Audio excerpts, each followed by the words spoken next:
जय श्री हरि। आज हम भगवान विष्णु के महान भक्त ध्रुव की कथा का श्रवण करेंगे। यह कथा का पहला भाग है। राजा उत्तानपाद की प्रेसी पत्नी सुरुचि से पिता का अत्यंत लाडला उत्तम नामक पुत्र हुआ। सुनीति नामक राजमहिषी से राजा को विशेष प्रेम न था। उसका पुत्र ध्रुव हुआ।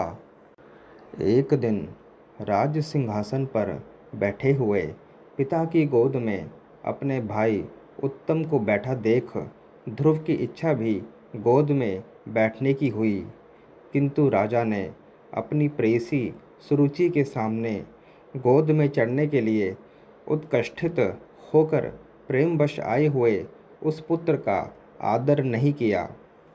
अपनी सौत के पुत्र को गोद में चढ़ने के लिए उत्सुक और अपने पुत्र को गोद में बैठा देख सुरुचि इस प्रकार कहने लगी, अरे लल्ला, बिना मेरे पेट से उत्पन्न हुए किसी अन्य स्त्री का पुत्र होकर भी तू व्यर्थ क्यों ऐसा बड़ा मनोरथ करता है।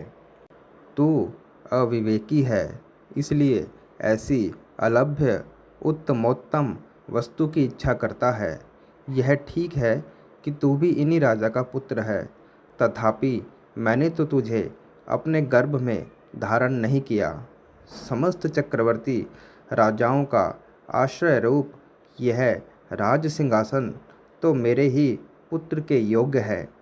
तू व्यर्थ क्यों अपने चित्त को संताप देता है। मेरे पुत्र के समान तुझे वृथा ही यह ऊंचा मनोरथ क्यों होता है। क्या तू नहीं जानता कि तेरा नाम सुनीति से हुआ है। विमाता का ऐसा कथन सुन वह बालक कुपित हो पिता को छोड़कर अपनी माता के महल को चल दिया।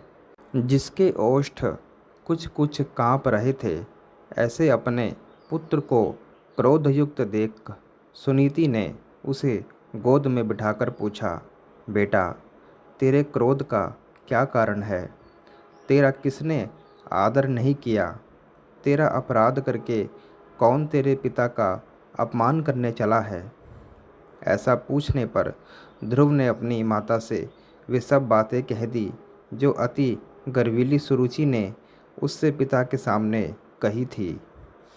अपने पुत्र के सिसक सिसक कर ऐसा कहने पर दुखिनी सुनीति ने खिन्न चित्त और दीर्घ निश्वास के कारण मलिन नयना होकर कहा, बेटा, सुरुचि ने ठीक ही कहा है।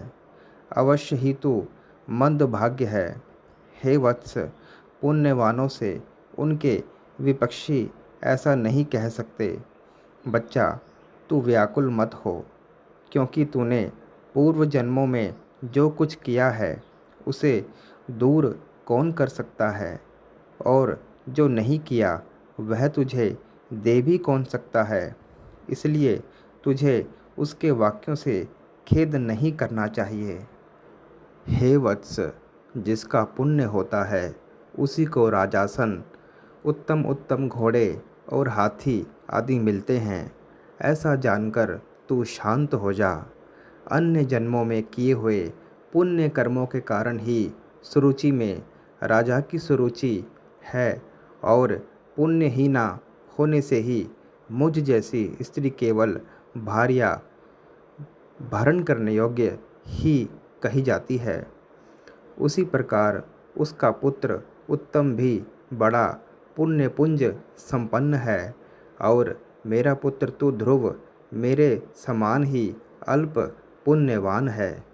तथापि बेटा, तुझे दुखी नहीं होना चाहिए, क्योंकि जिस मनुष्य को जितना मिलता है वह अपनी ही पूंजी में मग्न रहता है।